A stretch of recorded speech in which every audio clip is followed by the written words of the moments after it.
বিসমিল্লাহির রহমানির রহিম। আসসালামু আলাইকুম। তস্করাস কিচেন থেকে আপনাদের জন্য আরেকটা রেসিপি নিয়ে এসেছি। আজকে আপনাদের সাথে আমি মটরের ডাল দিয়ে তিত করলার একটা রেসিপি শেয়ার করব। এটা আমি মটরের ডালগুলোকে 1 ঘন্টা আগে ভিজিয়ে রেখেছিলাম, এখন পানি থেকে উঠিয়ে নিয়েছি।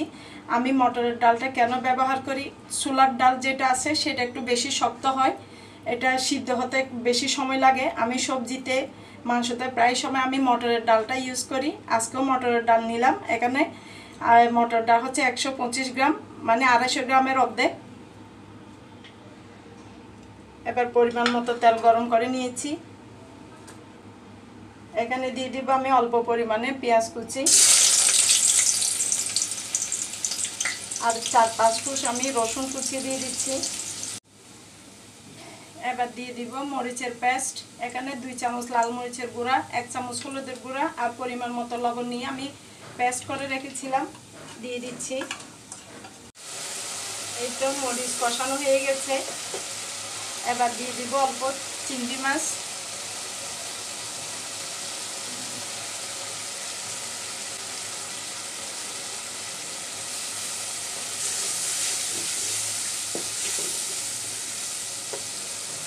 এই চিংড়ির সাথে আমি দিয়ে দিব মটরের ডালটা। 2 মিনিট একটু কষিয়ে নিচ্ছি। এটা আমি মটরের ডালটাকে 2 মিনিট ভালো করে একটু কষিয়ে নিয়েছি, নেড়ে ছেড়ে, নিচে যেন লেগে না যায় মশলা। এবার অল্প পানি দিয়ে দিচ্ছি। এবার আপনাদের সাথে শেয়ার করছি তিত করলার পিসটা করেছি আমি এই সাইজে করে মোটা মোটা। যখন মটরের ডাল চিংড়ি মাছ দিয়ে তিত করলা রান্না করি তখন এই সাইজটা এভাবে করতে হয়, তখন অসম্ভব মজা হয়, তিত করলা দেখতেও সুন্দর হয়। আমার ভিডিওটা যদি শুরু করে থাকেন প্লিজ একটা লাইক দিয়ে কন্টিনিউ করবেন। আমি এই তিত করলাটাকে 1 ঘন্টা আগে লবণ দিয়ে 2 চামচ লবণ দিয়ে মেখে রেখেছিলাম, ধুয়ে অনেক পানি বের হয়েছে।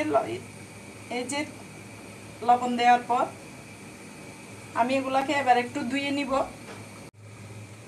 আমি মোটা করে তিত করলা কেটেছি, এমনিতে শক্ত থাকে, তিত করলা ভেঙে যায় না, নরম হয়ে যায় না বেশি।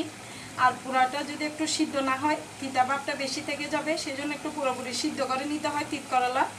এই জন্য আমি এই পর্যায়ে দিয়ে দিচ্ছি। পানিটা পরে অ্যাড করব। এবার দিচ্ছি আমি 1/2 চামচ চিনি।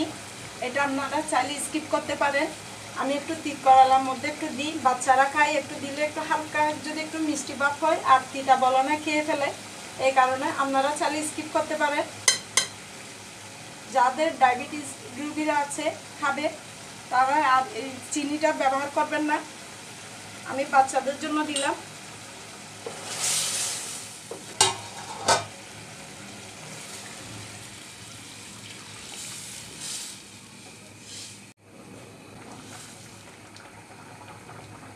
এই তো আমার মটরের ডাল সিদ্ধ হয়ে গেছে।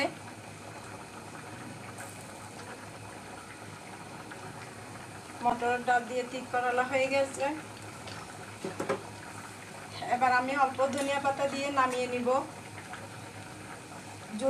ঝোলের পরিমাণটা আমি এইটুকুতেই রাখছি।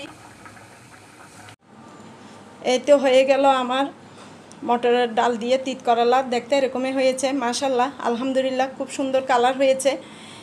খুব মজার একটা সবজি রেসিপি, আপনারা একবার ট্রাই করে দেখবেন।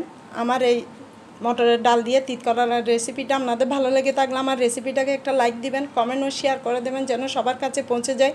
আপনাদের সবার সহযোগিতা কামনা করছি। আজ এই পর্যন্তই। আল্লাহ হাফেজ। আসসালামু আলাইকুম।